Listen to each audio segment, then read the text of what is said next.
Chers amis, bonjour. Joie nouvelle de se retrouver sur les ondes de la 100.3. Il est 10h30 dans les studios de Christ Radio.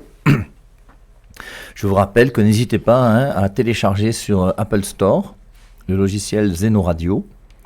Et sur Zeno Radio, ensuite vous choisissez donc Cameroun puis Christ Radio et vous pourrez écouter la radio, même si vous n'êtes pas à Yaoundé, à travers le monde entier. Et vous serez en direct donc avec Internet sur la radio. Et il semble que le son est meilleur sur Zeno Radio que là où vous êtes souvent dans les quartiers. Donc, nous continuons donc avec les réponses aux questions. Alors, je vais d'abord prendre quelques questions pour moi avant de donner des questions à MC. Bonjour, Padre. Comment le diable a fait pour entrer dans le jardin d'Éden? Aucune idée, j'en sais rien. Mais on verra sans doute avec l'Épître aux Éphésiens que nous commentons le plan de Dieu. Et je vous invite déjà à relire Apocalypse chapitre 12. Et dans Apocalypse chapitre 12, je souhaite, moi, qu'on puisse, dans Apocalypse chapitre 12, appeler ce chapitre-là, là où il y a la femme enveloppée du soleil, le dragon rouge-feu, ça c'est la tentation du diable. Et on voit comment le dragon rouge-feu a été tenté. La tentation du diable, c'est quoi? C'est la femme qui doit accoucher. Et d'ailleurs, rappelez-vous, Apocalypse 12, verset 1, un grand signe au ciel. Verset 3, le dragon rouge-feu au ciel. Verset 7, Apocalypse 12 toujours, un combat dans le ciel. Et le combat, c'est Saint Michel Archange qui va lutter contre Lucifer. Et à ce moment-là, Lucifer va être jeté sur la terre. Et voilà comment il va arriver dans le jardin d'Éden. Et il sera là pour déranger les hommes que nous sommes. Padre, est-ce que la Genèse est le tout premier commencement? Si oui, d'où viennent les anges et le diable? Ben justement, le premier commencement, c'est Jean 1.1. Au commencement était le Verbe. Et quand on dit au commencement était le Verbe, je n'aime pas la traduction au commencement était la parole. Parce que le Verbe est plus que la parole. Et cette traduction erronée, malheureusement des non-catholiques, va amener des confusions ensuite avec tout le problème de la personne du Christ et de la parole de Dieu. Et sans compter la parole de Dieu et la Bible ensuite, bon, on va pas revenir sur ce thème-là. Donc, Jean 1.1, c'est au commencement. Le commencement, là, en grec, c'est arché. Au commencement, ça veut dire que dans le principe. Et dans le principe c'est qui? Le principe de toute chose, c'est Dieu lui-même, c'est le Père. Et le Père est le principe du Fils. En arché, en hologos, dans le principe était le Verbe. Je vous rappelle Jean 1.18, personne n'a jamais vu Dieu, Dieu le Fils qui est dans le sein du Père, lui nous l'a révélé. Il y a le Père donc qui est à l'origine du Fils et le Père qui est le principe des principes, ça c'est le premier. Et Dieu donc en tant que principe, alors Dieu le Père va être principe du Fils, ensuite maintenant la Trinité va être principe de toute la création. Et la Genèse, ça va être la création de l'homme, alors qu'avant ça, forcément, Dieu a créé les anges. Bonjour mon père, vous dites souvent que les deux arbres présents au jardin d'Éden symbolisent quoi? Alors il y a l'arbre de la vie, qui est l'arbre le plus important, qui représente la vie divine que Dieu veut donner à l'homme. Dieu a créé l'homme avec la vie humaine. Il a créé l'homme avec la vie humaine pour que dans sa vie humaine, l'homme puisse recevoir une autre vie qui est la vie divine. Et c'est pour ça que l'arbre de vie représente la vie divine, qui sera attribuée à Jésus-Christ dans Jean 14,6 quand il dit « Je suis le chemin, la vérité et la vie ».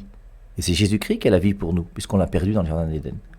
Même chose dans Jean 11,25, je suis la résurrection et la vie. La vie pour nous, c'est Jésus. Et cette vie, c'était d'abord l'arbre de vie dans le jardin d'Éden, mais puisqu'on a été jeté du jardin, cette vie, on l'a perdue et on l'a retrouvée en Jésus-Christ.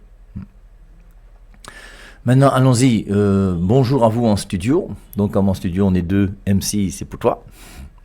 J'aimerais savoir si lorsque le livre de la Genèse dit que le couple a mangé le fruit défendu, est-ce que c'est au sens propre ou au sens figuré?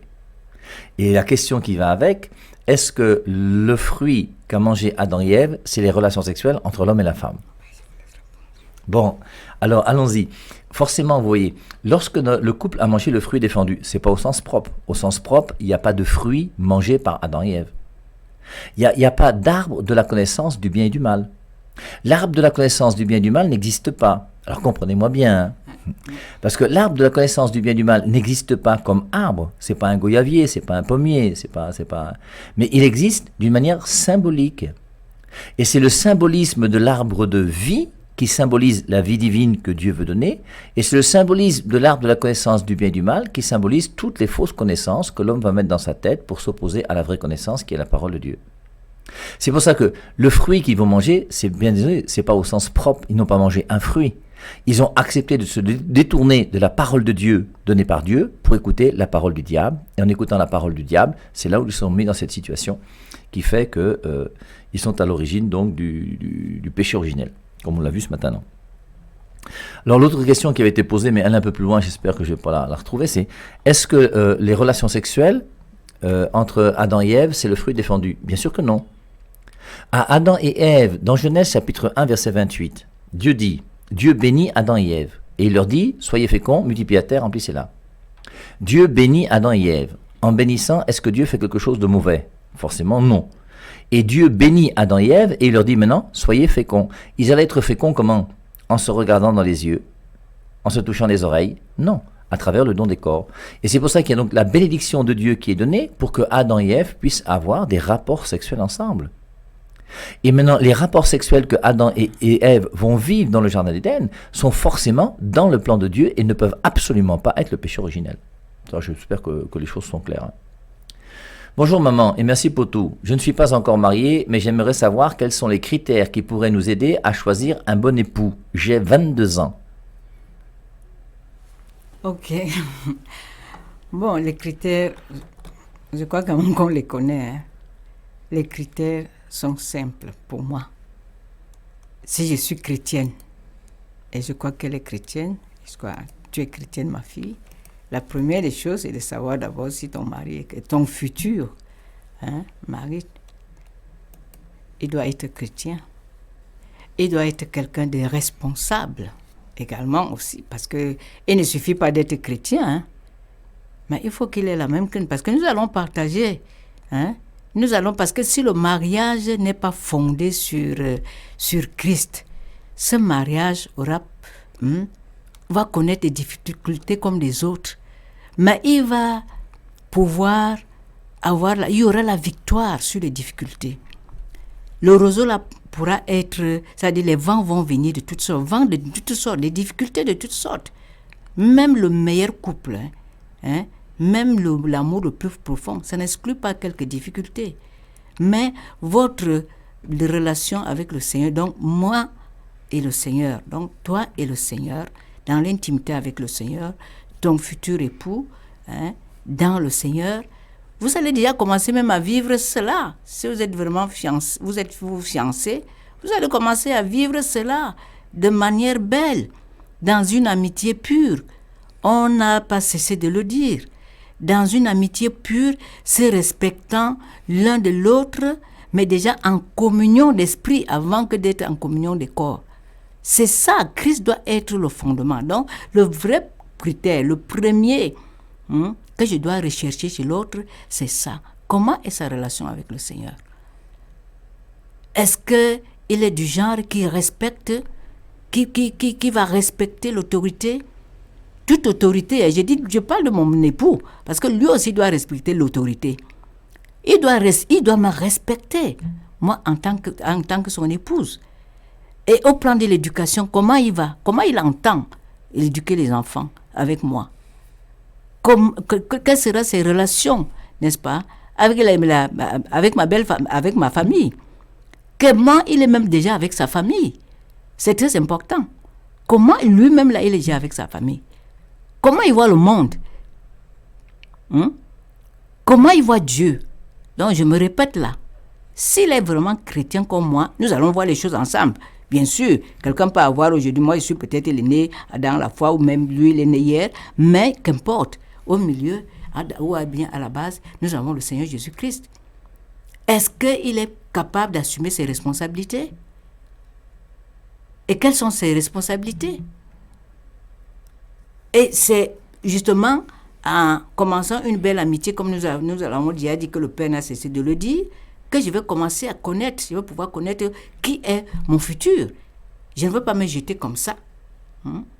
Donc, il y a ça. Est-ce qu'il est du genre qui peut pardonner? Parce que c'est très important. Tu vas le savoir. C'est parce que quand tu vas avec celui-là avec qui tu as commencé une belle amitié, il y a des choses qui vont venir à nu que tu vas pouvoir voir. Et sur laquelle tu peux te baser et dire, là, vraiment, la qualité, quand ça commence comme ça, il vaut mieux que j'arrête. Il ne suffit pas d'être chrétien, sinon on va épouser tous les chrétiens qui arrivent. Mais ma relation avec le Seigneur va me permettre également de voir que voilà ce que Dieu me dit par rapport à l'époux, comment il doit être. Il y a des critères, il y a des choses concrètes que j'attends aussi également. C'est pas que la personne qui va m'humilier. C'est pas la personne qui est irresponsable. Quelqu'un a posé la question là tout à l'heure. C'est la question, est-ce qu'il est du genre violent? Si c'est un violent, ça va pas être facile à vivre. Mais c'est pas, c'est autant de critères que nous pouvons déjà voir. Mais moi, je vois que le plus grand, c'est déjà être ensemble dans le Seigneur et avoir la même vision des choses, c'est-à-dire avoir la même vision de Christ et regarder dans la même direction qui est lui pour pouvoir faire les choses ensemble. Même quand tu aurais des difficultés avec le Seigneur, il va nous aider à les résoudre. Sinon, nous battons de l'air. Le critère ne doit pas être l'argent. Non, on ne doit pas mettre l'argent. Ça, c'est très important. Parce qu'aujourd'hui, c'est d'abord ça qu'on met. Est-ce qu'il a on dit quoi, mon père? Il a une banque là, c'est-à-dire son compte fourni. Est-ce qu'il est beau? Les virements, est-ce qu'il est beau? La voiture. Voilà, la villa, voilà, merci mon père. Est-ce qu'il est beau? C'est vrai, non, ce n'est pas mauvais de rêver à quelqu'un de beau, non, mon père. Bien sûr. Non. S'il a de l'argent, c'est pas mauvais. S'il a de l'argent, ce n'est pas mauvais, mais ce n'est pas d'abord pour ça qu'on se marie. On se marie parce que vraiment, on voudrait aussi remplir la vocation que le Seigneur assigne au mariage. Ça dit que je vais parce que je voudrais être avec celui-là, être son aide, comme Dieu a dit, fonder avec lui une famille, être ensemble, être épanoui et permettre à Dieu de faire de grandes choses à travers nous. C'est ça. Non, c'est a la chance qu'elle ait tout ça. Bon, c'est qu'on souhaite ma fille. On ne dit pas non, mais c'est pas d'abord ça qu'on doit rechercher. Je ne sais pas si j'ai répondu à la question. Parce que moi, je vous ai dit tout à l'heure que le mot couple, là, m'énerve de plus en plus. Depuis déjà quelques temps, là, le mot couple m'énerve. Alors, couple, c'est vrai, c'est un homme et une femme, non. Mais normalement, le couple chrétien, c'est pas un homme et une femme. Le couple chrétien, c'est un couple à trois. Et il faut absolument, moi je crois qu'on insiste beaucoup pour comprendre que l'homme avec qui tu te maries, la femme avec qui tu te maries, c'est d'abord quelqu'un qui a été baptisé. Et quand j'ai été baptisé, j'ai mis le Christ à la première place dans ma vie. Ça veut dire que j'aime Dieu de tout mon cœur, de toute mon âme et de toutes mes forces. Et j'aime Dieu, je vous dis, avant ma famille, avant ma belle famille, avant ma femme, avant mes enfants, avant tout le reste. Et ça, je trouve que c'est très important. C'est pour ça que je vous rappelle qu'une femme ne change pas d'église à cause de son mari. Parce que Dieu passe avant ton mari. Que les choses soient claires. Et Dieu doit être présent tout au long de ma vie. Une vie de couple qui est basée sur Jésus-Christ, comme disait MC tout à l'heure, je suis persuadé que vous avez au moins 80% de tous les problèmes qui existent dans les autres couples qui vont être déjà mis de côté. Parce que vous allez être capable, à cause de votre amour pour Dieu, ton mari sera fidèle, pas forcément parce qu'il t'aime, tu auras des problèmes avec lui, mais parce qu'il craint Dieu. Et il sera capable de te demander pardon parce qu'il craint Dieu, il aura reconnu qu'il aura tort. Et le fait d'avoir Dieu dans ta vie, c'est 80% de tous les problèmes qui sont déjà, à mon avis, annihilés et qui disparaissent. C'est pour ça que, première des choses, le critère d'être chrétien est quand même très important. Maintenant, si c'est quelqu'un qui n'est pas chrétien et que tu aimes beaucoup, il faut au moins qu'il respecte ton Dieu et ta foi et qu'il accepte de se marier à l'église même si lui n'est pas chrétien. Si ce n'est pas le cas, là, il faut le barrer. Maintenant, ensuite, tu as 22 ans. Donc là où tu es, moi la première crainte que j'ai, tu me connais, c'est forcément les petits yo qui sont à côté de toi là. Sexeurs, sexeuses, arrêtez de sexer. Pas de relation sexuelle tant qu'on n'est pas marié à l'église.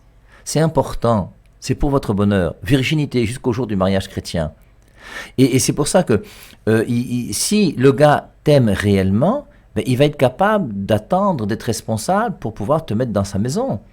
On ne commence pas à faire des enfants à l'université. On ne commence pas à faire des enfants si on n'a pas déjà une maison où habiter et de l'argent pour élever un enfant.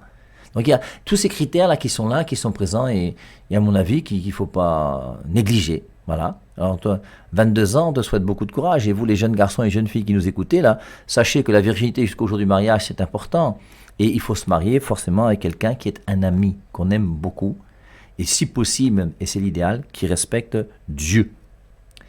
Mon père, est-ce qu'un mariage peut marcher normalement si la femme refuse d'avoir les rapports sexuels avec son mari? Vas-y, MC, non? Ah, ça c'est une bonne question. Bon, je ne sais pas. C'est vrai que on ne se marie pas d'abord pour avoir les relations sexuelles. Non, on se marie pour autre chose. Mais c'est aussi ça, l'accomplissement du mariage. On ne se marie pas forcément pour avoir les enfants, c'est pas celui pour avoir les relations sexuelles, mais c'est autre chose d'abord le mariage. Mais la sexualité, parce que quand je parle de la sexualité, c'est un tout, hein. C'est pas le sexe. Il faut bien que ce soit clair, comme dit souvent le père. La sexualité, c'est un ensemble, ça englobe beaucoup de choses. Et la sexualité, Dieu a voulu cela. Et il a vu que c'était bon. La sexualité englobe l'esprit. Quelque part, il est dit dans Corinthiens, n'est-ce pas? Dans Genèse, vous êtes une seule chair. Nous l'avons rappelé l'autre jour. Vous êtes devenus une seule chair. C'est-à-dire, c'est d'abord une union d'esprit, avant que d'être une union des corps. Mais il y a l'union d'esprit, l'amitié là. Parce que dans le couple, s'il n'y a pas même cette amitié-là, je ne sais pas si même les relations sexuelles, c'est-à-dire amitié et amour, moi je mets même les deux, hein. Parce qu'un mari et son épouse doivent même aller au-delà comme on dit, l'amour doit se vivre dans une certaine complicité que j'appelle amitié. Et c'est ça qui va davantage renforcer le couple. Donc, les relations sexuelles vont être donc vécues dans cet esprit voulu de Dieu. Et c'est là où c'est bon que l'union physique entre un homme et le mari et sa femme, dans le cadre du mariage, devant le Seigneur, c'est une très bonne chose. Mais il faut que ce soit dans le cadre du mariage. Il n'y a pas de mal à cela. Mais attention, il y a aussi que dans le couple, mon père, on va voir que certaines choses vont se faire dans le cadre des relations sexuelles qui n'est plus quelque chose voulu du Seigneur. Je dis quoi? On peut parler de la violence. Il y a des maris qui vont violer leur épouse. Je ne sais pas, hein? Je n'exagère pas. Il y a c'est clair. C'est clair. Dans une vie de couple, un homme peut violer sa femme. Un homme peut violer sa femme. Or, ça ne devrait pas être comme ça. Ça doit être quelque chose de voulu, de commun accord. Quelque chose qui va être vécu parce que c'est un partage, c'est un don total de soi. Mon corps mon corps en tant que femme ne m'appartient plus. Donc, je me donne à mon mari esprit et corps, et vice-versa. Mais si la violence intervient d'une manière ou d'une autre, on n'est plus dans le plan de Dieu, bien qu'étant marié. Il y a beaucoup de femmes qui souffrent, qui sont violentées comme ça. Ce n'est pas bon. Donc, je crois que j'ai donné quelques éléments de réponse. Moi, je crois que... Mais on voit qu'on peut discuter des heures et des heures. Parce oui, que, bien sûr. Déjà, dans ce que MC a dit tout à l'heure, là, elle dit que MC qui est là, elle est sexuée. Moi-même, je suis sexué. Et la sexualité de MC et ma sexualité à moi font qu'on a une psychologie différente. Et c'est pour ça que la sexualité va regarder même jusqu'à la psychologie de la personne. Donc c'est pour ça qu'il faut distinguer relation sexuelle et sexualité, qui fait que la femme est plus intuitive, l'homme est plus rationnel, et tout ça, ça vient de la sexualité, c'est lié à la sexualité. Mais maintenant, pour en venir, c'est dans l'Église catholique, le mariage, pour que le sacrement du mariage soit valide, il faut que l'acte entre l'homme et la femme soit consommé. Ce qui montre bien que le mariage va impliquer d'une manière particulière les relations sexuelles et normalement même la procréation. On ne va pas voir ça maintenant parce qu'on a beaucoup de questions auxquelles il faut répondre, mais c'est très important, je vous l'ai dit déjà une fois ou l'autre, mais il faut y réfléchir. Normalement, le rapport sexuel entre un homme et une femme dans une vie de couple doit être ouvert à la vie. Il faut bien réfléchir, c'est pour montrer justement que la finalité de la relation sexuelle, c'est pas premièrement le plaisir. Même si je peux avoir des relations sexuelles avec ma femme pour mon plaisir en dehors de sa période féconde, mais je ne dois jamais avoir de relations sexuelles sans qu'il y ait ouverture à la vie. Ce que je vous dis là, c'est très important, hein, et la formule de l'Église est très très belle. On y reviendra. Alors, c'est pour ça que maintenant, si tu veux vivre une amitié simple avec un garçon ou une fille, il n'y a pas de souci. Mais si tu veux te marier, forcément, la sexualité va intervenir. Alors maintenant, dans la question, on voit, mon père, est-ce qu'un mariage peut marcher normalement si la femme refuse d'avoir des relations sexuelles avec son mari? Bien, une femme qui se marie et qui ne veut pas de relations sexuelles, c'est parce que toi-même, tu as dû faire des choses qui sont bizarres. Parce que je ne vois pas quelle est la femme qui va se marier avec un homme sans vouloir faire d'enfant. Je ne vois pas quelle est la femme ou l'homme qui va se marier sans vouloir vivre une vie sexuelle ensemble. Et forcément, s'il n'y a pas de vie sexuelle, ou si ta femme refuse des relations sexuelles, il faut qu'on sache pourquoi. Est-ce que c'est parce que tu l'as trompée? Est-ce que c'est parce que tu fais des pratiques qui sont bizarres? Est-ce que c'est parce qu'au bout d'un moment, c'est qu'il y a un amour quelque part qui doit être voilà, ce que je pense. Mon père, Oui. je voulais quand même poser, parce que je ne sais pas comment, il pose la question, je ne sais pas. Est-ce que c'est depuis qu'ils sont mariés ou je ne sais pas, je ne comprends pas. Parce que si c'est qu'ils se sont mariés, non, je ne sais pas, je n'ai pas bien compris sa question. Bon, Si c'est marié, il s'est marié et l'autre, et la femme ne veut pas de relation sexuelle, ça pose quand même un problème.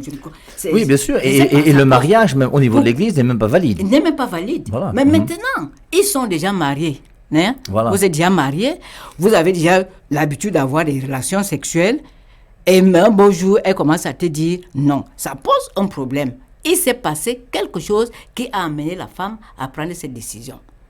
Dans ce cas, il faut bien revoir et la prendre, l'asseoir et lui demander ce qui ne va pas.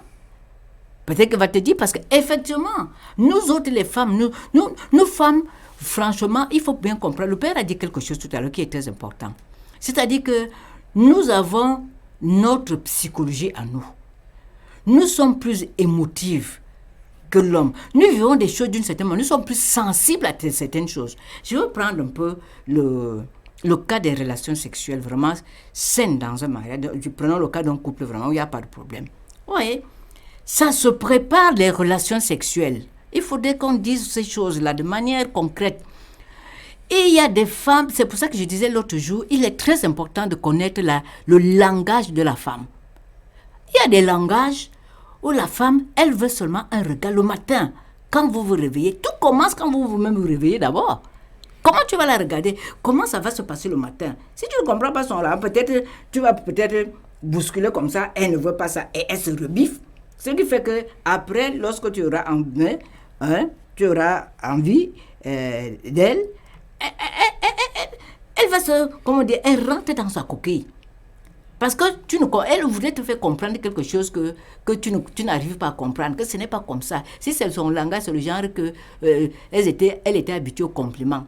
Parce que l'influence de la famille va agir ici sur la femme. Il y a des familles qui aiment faire les compliments. On fait les compliments à la fille. Quand elle arrive là-bas, dans son foyer, elle s'attend à ce que son mari lui fasse des compliments. Et s'il ne reçoit pas des compliments de la part de son mari, donne-lui tout ce que tu veux. Elle ne fera pas. Elle va se rebiffer. Parce que nous, il y a un lien entre notre comment on dit, la psychologie, non? Mon père, et puis tout le reste, le physique. Mais si il y en a qui aiment les moments de qualité, tu veux seulement être avec elle, tu l'amènes seulement peut-être au resto, disons un exemple. Ou alors tu laisses même tout ce que tu as fait, tu lui accordes seulement 5 minutes, alors chérie et tout. Elle est déjà disposée au reste. Il y en a qui aiment le respect, qui n'aiment même pas le respect. Mais si tu la bouscules, tu lui fais des remarques devant les gens, va au lit, ou alors tu la violentes. Hein? Tu l'humilies par des mots, tu la dévalorises, et la nuit, tu dis que non, qui va aimer ça? Même moi si je ne peux pas. Non, je dis les choses, c'est clair. Parce que je suis atteinte, c'est-à-dire ça me touche personnellement, et je vais me recrufier. Je ne sais pas. Donc, il y a plein de choses comme ça. Ça veut dire qu'il y a eu quelque chose qui s'est passé. Il faut le dialogue dans un moment calme et essayer de comprendre qu'est-ce qui se passe, pourquoi elle fait ça. Donc, on ne peut pas... Je ne sais pas quelle a été sa question, mais on essaie de comprendre un peu mieux sa question. Sinon, si c'est ça, il n'y a rien. Tout n'est pas perdu. C'est le dialogue qui va résoudre le problème ici. Il me semble, mon père. Non, c'est ça, non. C'est le Et puis dialogue. je crois, alors, Franc. moi, mon expérience de couple n'est pas très grande, forcément, parce que je suis prêtre. Mais je crois que c'est important, comme tu dis, que dès le matin, tu donnes même un petit SMS à midi, ou tu manges quelque part, tu appelles pour dire, chérie, comment ça va, je sais pas quoi. Tu arrives le soir, une fois de temps en temps, tu lui apportes, je sais pas quoi, moi, un petit cadeau, un pain que tu lui donnes. Alors, tu n'es pas obligé de faire ça à chaque fois que tu auras des rapports sexuels avec elle, bien sûr. Mais tout ça sont des petits signes qui montrent quand même et qui vont favoriser l'intimité déjà spirituelle qui existe entre vous et qui va favoriser forcément l'intimité même sexuelle qu'il y aura dans la vie conjugale. Le fait de faire plusieurs enfants dehors amène-t-il de la division dans la famille? Moi, je dirais oui. Je dirais d'abord oui. Bon, et oui et non, disons oui et non. Et je m'explique. Oui, pourquoi? Parce que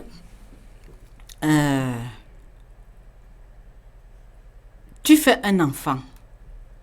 Or, avec une mère qui a une éducation là-bas, tu fais un autre.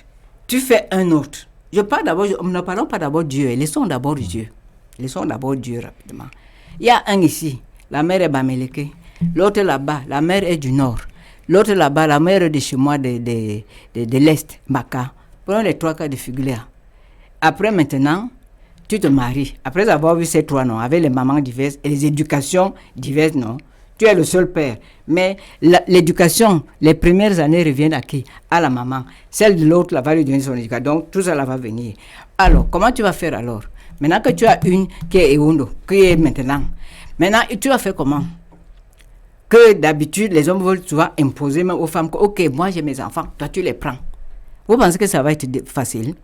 Elle aussi, elle vient, Léondo là, vient avec sa part d'éducation qu'elle a reçue. Et maintenant, les 3 autres se confrontent. Tu gères comment? Tout ça va sortir. Tout ça va sortir. Et non seulement ça va sortir, les enfants là, c'est un point d'achoppement pour le mari et pour le foyer. Parce que l'enfant qui vient là, la famille Bamileke va rentrer dans le foyer. La famille du Nord rentre dans le foyer. Parce que quand l'enfant de quelqu'un est là, c'est toutes les autres familles aussi qui regardent et qui ont un mot à dire. Tu vas t'en sortir, mon frère. Tu vas gérer comment? Tu ne peux pas. Et regardons maintenant. Ça, c'est dit qu'on a pris ça terre à terre. Les problèmes vont se causer. Chacun va dire son mot à dire. Ah, mon enfant ne peut pas. Ah, tu dis quoi? Tu auras la paix. Tu auras la joie.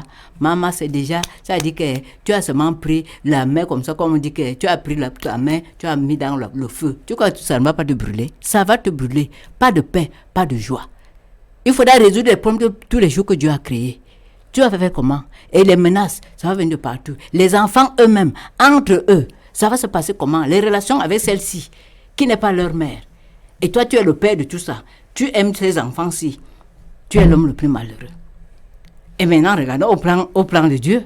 Qu'est-ce que Dieu dit? Pourquoi il nous dit justement d'attendre, c'est-à-dire que d'avoir les enfants dans le cadre du mariage? C'est aussi pour notre bien, c'est pour éliminer, c'est pour éviter tout ceci. Les enfants en eux n'auront pas de problème, mais ils vont être, tout cela va impacter sur le bonheur des autres. Donc, c'est une famille qui est déjà détruite. C'est-à-dire, en soi. C'est pourquoi il vaut mieux ne pas tenter le diable comme on dit. Il vaut mieux attendre et demander la grâce au Seigneur de trouver soit l'époux, soit l'épouse et avoir les enfants. Ce n'est même pas déjà facile que vous êtes là, mari et femme. Vous n'avez pas vu les enfants avant mariage. Résoudre ces problèmes-là, ce n'est pas déjà facile. Il faut encore aller se compliquer la vie. Moi, je suis bien placé. Hein. J'ai eu les enfants hors mariage. J'ai eu les enfants. La grâce que j'ai, c'est que Dieu permet que celui-là accepte les miens. Mais ce n'est pas toujours ça. Quand ils sont petits, tu vas faire comment? Moi, je ne sais pas. Je ne crois pas que ce soit une bonne chose. Je crois que nous devrons faire la volonté de Dieu, attendre que ce soit les relations sexuelles, que ce soit fonder une famille selon le plan de Dieu. C'est là notre bonheur. Alors j'ajouterai un petit mot aussi pour toutes les... Alors c'est parce que quand une maman en plus doit éduquer les enfants que son mari a fait dehors, il y a souvent des paroles aussi blessantes. Et ne faites jamais sentir à un enfant que c'est pas un enfant de la maison. Il y a quand même des paroles là qui détruisent. Il y a quand même des enfants aujourd'hui qui se plaignent sérieusement parce qu'ils ont été faits dehors et parce qu'ils sont mal accueillis par la maman. Alors c'est pas facile pour une maman, je suis d'accord. Moi je vais vous donner un exemple de ça. J'étais à Berthois. Comme on parlait sur l'amour, la sexualité, et il y a un monsieur qui est venu, qui a décidé de barrer son deuxième bureau, de se mettre au clair, de se mettre avec son épouse et de mettre les choses propres. Et il est venu me voir pour me dire que mon père, comme j'ai fait 2 enfants dehors, et voici ma femme qui est là, je voudrais rester avec elle, je voudrais que les enfants viennent à la maison. Qu'est-ce que vous en pensez? Alors moi j'ai trouvé que son idée était bonne. Sauf que le lendemain, son épouse est venue. Elle est venue me voir pour me dire que, mon père, tes idées là, toi aussi, tu peux... Pendant que je faisais un enfant avec lui, il faisait un enfant avec sa bordelle là-bas dehors. Et tu veux maintenant que je prenne l'enfant de sa bordelle et que je mette dans ma maison? C'est quoi cette histoire? Et c'est pour ça, vous voyez, c'est comme toujours des situations. Alors, si la femme a un grand cœur et peut accepter de prendre les enfants, moi je l'ai conseillé, je lui ai dit que prends les enfants. Au moins en prenant les enfants, il n'ira plus voir la fille là qui est dehors. Et c'est toi qui gagnes tout. Mais en même temps, c'est difficile pour une femme d'accepter de vivre avec, à côté d'elle, le fruit de la tromperie de son mari. C'est quand même pas facile non plus. Même si. Oui, c'est vrai, on dit des choses comme ça vraiment, mais c'est très important. J'avais dit oui et non. J'ai dit que oui, ce n'est pas bon, mais non également. Je crois que c'est ce que le Père venait de dire. Parce qu'il y a aussi que si je suis chrétienne et que je suis fondée sur l'amour de Jésus et que je comprenne que l'enfant en lui n'a rien fait de mal. Bon, qui sait, ça peut également être... Mais le problème, c'est que quand ils sont aussi nombreux, mon père, si c'est un enfant, je veux bien. 2, je veux bien. Mais quand ça commence à être qu'une litanie, je ne sais pas si on va aussi remplir toute la maison. Non, bien sûr. Oui, mais c'est ça. Mais je me dis que une femme sage, une femme qui aime son mari, malgré tout cela, qui aime, parce qu'elle a eu... Moi, je prends le cas où la personne a eu les enfants avant le mariage, c'est quand même un peu... Peut-être un peu plus facile que lorsqu'une femme, qui était l'enfant issu de l'infidélité du mari. Oui. Et même là encore. Mais je crois que ici, l'amour que nous avons pour le Seigneur va nous aider non seulement à pardonner, mais justement à pardonner dans le cas d'une infidélité, mais accepter l'autre, c'est-à-dire que à élargir mon cœur par rapport à ces êtres et être pour eux une maman. C'est ça également, donner la vie. Je commence déjà à aider mon mari et je crois que ça peut être encore une preuve d'amour qui va davantage renforcer ma relation avec lui. Parce que mon mari venant cela, lui-même il est déjà conscient du sacrifice ou bien de l'impôt d'amour, on appelle ça l'impôt d'amour, c'est-à-dire la marque d'amour que je lui donne pour ses enfants qui ne sont pas issus de moi. Et si quelqu'un est conscient, je crois qu'il pourrait... Je l'ai déjà même gagné d'une manière, enfin, gagné c'est une... Je veux dire qu'il comprend que cette femme-ci m'aime vraiment.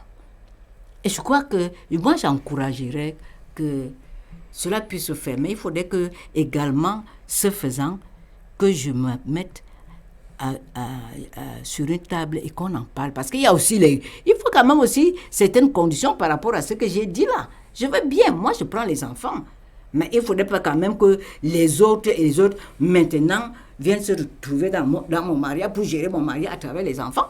Oh, bien sûr. Non, il y a des choses concrètes. Non, on ne va pas se faire comme ça. Le dialogue doit toujours être là entre l'époux et l'épouse. Et puis il faut mettre des conditions aussi. Il faut mettre quand même des conditions. Mais c'est l'impôt d'amour. Si on paie l'impôt d'amour, et c'est ce que le Seigneur nous recommande, ça pourrait aller. Dans le cas contraire, on peut dire aux enfants, bon, mon mari, moi je ne suis pas contre. Mais pour la cohésion de notre foyer et tout, peut-être que c'est aussi mieux que tu t'en occupes dehors. Ne faisons pas aussi comme ces autres femmes qu'ils ne veulent même pas aussi que son mari s'occupe même également même au dehors de ses enfants. Ce sont quand même ses enfants, comment il va faire? Il y a aussi ça, mon père. Oui, bien sûr. N'exagérons pas aussi. Donc, il ne faut pas qu'ils continuent non plus à tricher là-bas. Oui, mais bien sûr. Donc... bonjour Padré, c'est adressé à Padré, mais j'ai demandé à MC si elle peut répondre. Oui. Je suis encore tombé dans la masturbation, que faire? Tous ces problèmes de masturbation, de pornographie, qui touchent beaucoup les gens aujourd'hui. Hein. Oui. Et c'est vrai, c'est comme si j'avais su, parce qu'on parlait encore de cette affaire avant-hier, dans le petit groupe d'études bibliques que j'anime au quartier. C'est un problème qui mine. Et pourquoi est-ce qu'on se masturbe? Je disais, madame la présidente, au Seigneur, c'est vrai Seigneur, tu nous as créés, surtout les jeunes, comment ils font, non? Les sens sont ouverts, on se comprend, non? Hein? Surtout pour un homme là, je ne dis pas que les femmes sont exclues, hein? Mais comment faire pour ne pas le faire? Ce n'est pas facile, mais ce n'est pas impossible. Parce que c'est comme si je péchais contre moi-même, non? il faut comprendre. Parce que quand le Seigneur nous dit là qu'il faut fuir la fornication et tout, mais je crois que la masturbation aussi devrait être dans le même compte là. C'est parce que je fais quoi? N'est-ce pas que la masturbation, c'est-à-dire que je prends plaisir par moi-même, non? Est-ce que c'est comme ça que le Seigneur alors dit de faire? Mais le vrai problème, c'est comment faire? Moi, je crois qu'il faut déjà reconnaître tout simplement ça. Dire au Seigneur, voilà ce qui me fait problème, Seigneur. Il a dit quoi? Venez à moi, vous qui êtes fatigués et chargés. Voilà ce que Jésus dit dans Matthieu 11, 28. Moi, je viens avec ça. Je viens à lui tel que je suis. Parce que le Seigneur sait qu'il y a que je me masturbe. Mais je vais venir à lui, je lui présente ça. Je lui dis, Seigneur, viens à mon secours. De moi seul, de moi-même, je ne peux pas. Et puis, ça dépend de l'âge aussi. Parce qu'il y en a qui commencent très tôt. On va dire à un enfant de 15 ans maintenant d'aller déjà se marier. Non, mais il faut déjà qu'il arrête. Mais comment? Moi, je crois qu'on va l'aider. Il y a aussi on va aussi voir les conseillers, non? Mais je ne sais pas si c'est le conseiller, plus va l'aider en tant que tel. Si cet enfant craint le Seigneur, il va lui demander de l'aide. Mon père, je ne sais pas vraiment, parce que non seulement ça, la pornographie, pourquoi est-ce que qu'est-ce qui m'amène à voir ces images-là? Parce que le vrai problème, c'est quand est-ce que j'ai commencé? Pourquoi j'ai commencé? Est-ce que j'ai été influencée par des amis? Ou alors la télévision, comme nous parlions tantôt de la télévision et ses moyens Internet, et tout. Ça. Est-ce que tout est bon là-dedans? Quand je vais, c'est un problème de choix. C'est un problème de responsabilité que j'ai décidé de voir si, j'ai décidé d'entendre si, parce que si j'entends ceci, j'entends cela, voilà ce que ça va impacter négativement, ou alors ça va être bénéfique pour moi. Où est-ce que je suis? Quoi choisir? Et choisir sur quelle base? Le Seigneur nous recommande de ne pas voir certaines choses. Le Seigneur nous recommande de ne pas entendre certaines choses. Parce que justement, il sait ce que cela va produire dans notre vie. Comme on a vu au Jardin d'Éden. Donc, la solution pour la masturbation, moi je crois que c'est toujours auprès du Seigneur. Donc, dans la prière. Moi, habituellement, vous savez ce que je vous dis toujours pour ça. Il y a trois choses. La première des choses, c'est reconnaître d'abord que la masturbation est un mal. C'est la première des choses parce que Dieu a voulu le plaisir sexuel entre l'homme et la femme dans une vie de couple. Et se procurer ce plaisir sexuel en dehors d'une vie de couple et en dehors du mariage, c'est un désordre. C'est pour ça qu'il y a quelque chose de pécamineux à travers la masturbation. Deuxièmement, ensuite, c'est fuir toutes les situations qui nous conduisent à la masturbation. Les mauvaises compagnies, les mauvais films, les mauvaises lectures, enfin, vivre dans un milieu sain, S-A-I-N et S-A-I-N-T. Hein, il est clair que si un étudiant a des filles nues sur son mur avant de se coucher, il ne va pas penser à dire un chapelet. Ça c'est clair. Et troisièmement, maintenant, on n'a pas le choix, il faut faire des efforts. Et personne ne pourra faire cet effort-là pour toi. Je vous rappelle que quand quelqu'un a décidé qu'il boit 2 bières et pas 3, on va te proposer une 3e bière. Et la 3e bière, il faut que tu dises non. Il faut un moment que tu aies envie de cliquer sur un truc pornographique quelque part et que tu dises non. Et la volonté, là, va venir de toi. Alors, ça peut être très difficile, c'est clair, mais il faut déjà, par la prière, tous les jours, demander à Dieu cette grâce, et ensuite faire des efforts qui vont nous amener à pouvoir devenir vainqueurs. C'est pour ça que nous, le vendredi, sur la radio 100.3, je vous demande toujours, tous les vendredis, de faire au moins un effort le vendredi pour pouvoir acquérir une certaine maîtrise de nous-mêmes. C'est très important. Et ce petit effort que tu fais aujourd'hui, alors tu vas essayer de jeûner jusqu'à 16h ou 17h, mais tu vas pas réussir, tu vas tomber, mais la semaine d'après ça ira mieux, après 6 mois ça ira mieux, et après tu vas t'apercevoir que tu vas acquérir une maîtrise de soi, qui est d'ailleurs le 9e fruit du Saint-Esprit dans Galates chapitre 5 verset 22, la maîtrise de soi, et je crois que c'est important. Alors, il est 11h08 dans les studios, nous avons encore quelques petites questions. Et on terminera donc, avant de vous laisser, par la question sur le téléphone de ton mari ou le téléphone de ta femme, ou le mail de ton mari ou le mail de ta femme. Mon père, la femme devrait-elle remettre tout son salaire à son mari du fait de sa soumission? MC. Oui, ça c'est une très bonne question. Si on n'avait pas posé cette question, je serais un peu... Bon, j'aurais été... C'est une telle bonne... La femme doit-elle remettre tout son salaire? Bon. Moi, je dis, ça dépend de quoi. Remettre, ça dépend. Remettre, c'est-à-dire que je vais aller prendre mon salaire, tout. Et bien, je lui donne, non.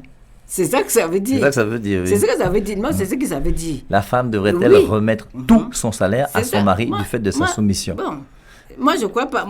Et là, on a envie de dire non, bien sûr. Moi, je non. ne crois pas que ce soit ça. Voilà. Ce n'est pas ça. Ce n'est pas ça. Je crois que quand il y a eu un temps, ça dit que c'est pour ça qu'on dit que c'est très important d'avoir géré toutes ces choses-là dans le cadre des fiançailles. Qu'est-ce que vous avez décidé? Comment vous avez décidé de gérer votre argent? C'est d'abord ça.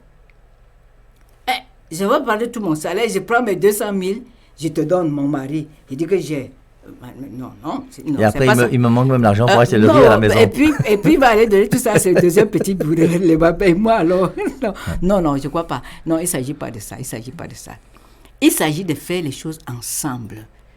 Vous avez établi votre budget et vous établissez ensemble les priorités et vous voyez. Et chacun va dire, bon, voilà, il a été décidé que le mari fasse ceci, moi je fais. Il a été décidé que je fais ceci, moi je fais. Point de besoin de venir avec tous les salaires, mettre de l'argent sur la table comme ça. Bon, voilà ce que je gagne moi. Non, l'important pour moi, je ne sais pas, l'important pour moi c'est que je fasse en accord ce que nous avions décidé en accord, parce que le mariage, ne l'oublions pas, nous sommes là, collaborateurs, l'un pour l'autre, on se complète. C'est-à-dire que s'il fait ceci, moi je fais ceci, et nous atteignons le but ensemble. C'est de ça qu'il s'agit. Et puis, non, ça n'a rien à voir avec la soumission. La soumission, c'est autre chose. Mais il s'agit maintenant ici d'un problème pour gérer ce que nous avons ensemble pour l'intérêt commun. Pour que gérer de telle sorte qu'on épargne même un peu. Bon, on peut décider maintenant d'épargner ensemble. On dit que bon, voilà ceci, on ouvre un compte d'épargne en commun. Puisque nous sommes ensemble, on n'a pas besoin de faire son... Mais je dis cette gestion quotidienne des biens que nous avons à faire. Non, l'important c'est que qu'est-ce qu'il y a lieu de faire? Qu'est-ce que tu dois faire? Qu'est-ce que tu dois faire avec l'argent? Parce que n'oublions pas aussi, nous sommes en Afrique, je ne sais pas, en Europe là, c'est un peu différent. En Afrique là, il y a quand même la famille. Parce qu'il faut-il que les deux s'entendent. Parce que si jamais il y a un problème qui se pose au niveau de la famille, on gère ça comment? Est-ce que vous avez décidé ensemble? Parce que ça arrive aussi.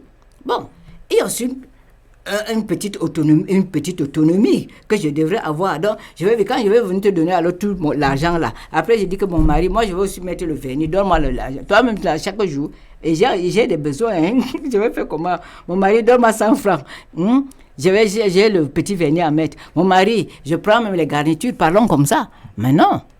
Le mari doit comprendre que non, j'ai aussi des choses, j'ai besoin aussi d'un petit espace financier. Si nous avons fait le gros ensemble, les petites choses là, chacun a quand même des choses. Je peux aussi aider un ami, non?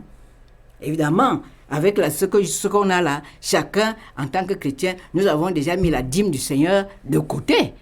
La première des choses, quand même, la meilleure gestion, ça commence par là. Ça, même ensemble, on dit que bon, voilà, moi je gagne 100 000, ok, 10 000, voici le Seigneur, voici pour le mari. Nous décidons, nous allons donner notre dîme au Seigneur, et le reste, on aura établi les priorités. Le reste, je gère aussi, voilà un peu. Ça n'a rien à voir avec la soumission.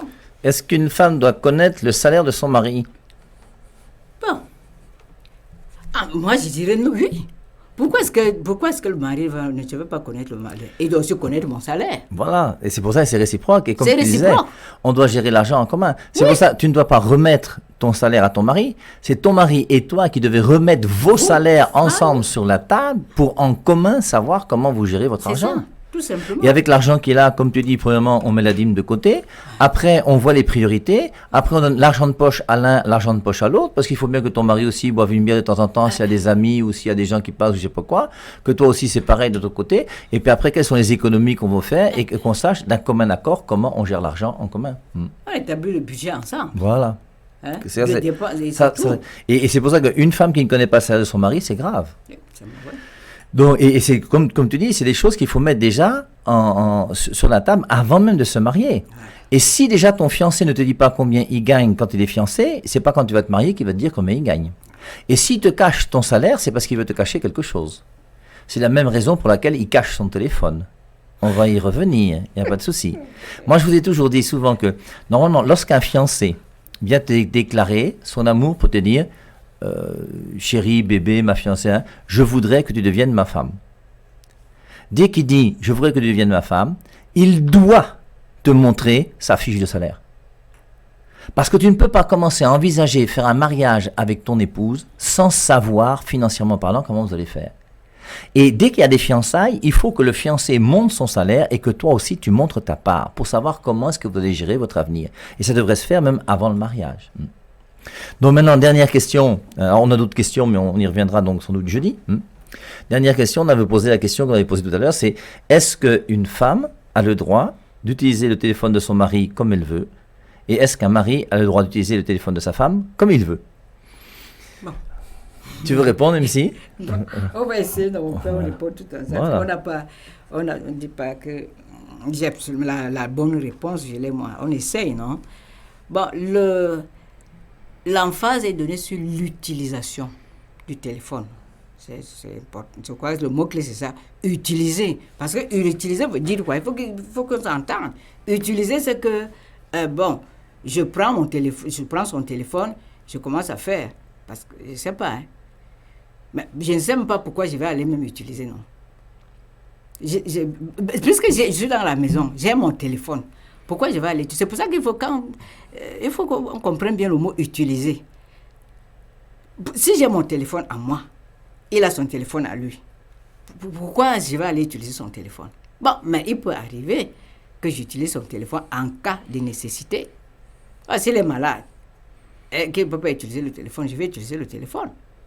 Mais si c'est que parce que j'ai déjà certaines idées dans la tête ou certains doutes, je commence à aller utiliser, prendre son téléphone quand il n'est pas là. C'est déjà autre chose là. C'est pour ça que je voulais qu'on s'entende sur le mot utiliser. En principe, il n'y aurait pas de mal que je puisse prendre son téléphone. Si lui, il n'a rien à se cacher, il ne va pas trouver de mal à ça. Si moi non plus, je n'ai rien à me cacher, je ne vais pas dire que le mari vient dire que non, pourquoi mon téléphone? Pardon, je ne veux pas que tu utilises mon téléphone. Ça veut dire qu'il y a des choses là-dedans que je ne voudrais pas que mon mari voit. Clair, non? Et vice-versa. Mais sinon, dans le quotidien, il a son téléphone, j'ai ma part de téléphone, je suis joignable, il est joignable. Je ne vois pas d'abord l'idée d'aller prendre son téléphone et utiliser. À faire quoi? Mais tu as oublié ton téléphone au marché où tu étais au bar. Là, tu viens. Donc tu utilises, mais en même temps, tu dis que oui. Maintenant qu'il est dans la main, là, je fais comment? Mais c'est ça, parce que le genre d'utilité, parce que la question, là, c'est qu'il y a quelque chose derrière. Le genre d'utiliser, là, c'est qu'il y a déjà problème. Je voudrais m'assurer de quelque chose. Il y a déjà une petite doute, bien que j'ai eu une petite information. Je voudrais donc aller m'assurer, aller contrôler pour voir si c'est vrai ou pas. Donc, je vais prendre son téléphone. Ou bien, je vais user de tous les... Pour prendre le téléphone. Hey, chérie, donne-moi un peu d'abord ton téléphone, là, je m'en vais un peu là-bas. Et pourtant, c'est pour aller regarder un peu la liste, là, non? Comment vous appelez la rubrique, le répertoire, non? Voilà, le répertoire. Le répertoire. Oui, les BB1, BB2. Oui, mais si... En fait, moi, j'ai pas de problème. Les maris, nos amis, si nous sommes ensemble, nous sommes dans la confiance et tout. On peut utiliser l'un ou l'autre, mais personnellement, je ne vois pas pourquoi je vais aller le prendre. À moins que je n'ai des doutes. Je ne sais pas, mon père. Moi, je n'ai pas la... Donc, ce qu'il y a, c'est vrai que si un homme sait que dans son téléphone, il n'y a aucun message compromettant par rapport à sa vie de couple avec son épouse, forcément, ça ne va pas le déranger de prêter son téléphone à son épouse, et réciproquement. Et c'est pour ça que si je refuse de donner mon téléphone à mon époux ou mon épouse parce que je sais que dans mon téléphone, il y a des choses qui sont mauvaises, la meilleure des choses à faire, c'est supprime de ta vie toutes ces choses qui sont mauvaises et après, tu n'auras plus de problème, c'est tout. Moi, je connais des couples dans lesquels l'homme connaît le mot de passe de sa femme sur Internet, sur les mails, même pour son téléphone. Et quelque part, quand un homme a une confiance totale et absolue en sa femme et qu'une femme a une confiance totale et absolue en son mari, forcément, le fait de se passer le téléphone, ça ne pose aucun problème. C'est comme ce couple dont je vous ai parlé. C'est le monsieur qui ouvrait le courrier de sa femme quand c'est lui qui allait à la poste et c'est la femme qui ouvrait le courrier de son mari lorsqu'elle allait à la poste. Et ils avaient décidé ensemble parce qu'ils n'avaient pas de soucis et ils savaient qu'on ne pouvait pas lui écrire un courrier compromettant par rapport à sa manière de vivre avec son épouse et réciproquement. Et ce sont des choses qui aident. Donc, chers amis, nous avons terminé avec nos 2 émissions avec MC en ce mardi. Nous allons nous retrouver donc avec elle jeudi prochain lorsqu'il sera 8h et 10h30. On continuera à réfléchir. Donc, en général, le premier enseignement de 8h sera un enseignement biblique pour essayer de nous faire mieux comprendre le rôle de la femme et sa place dans le plan de Dieu. Et puis ensuite, s'il y a des questions, on répondra aux questions. Il y a encore quelques questions qui sont là. Je vais les garder aussi pour jeudi prochain. MC, on se retrouve bientôt. Bye bye. Merci d'être venu. Et puis, bonne journée à vous tous. Merci, On se retrouve le soir à 17h et on continue avec l'épître aux Éphésiens.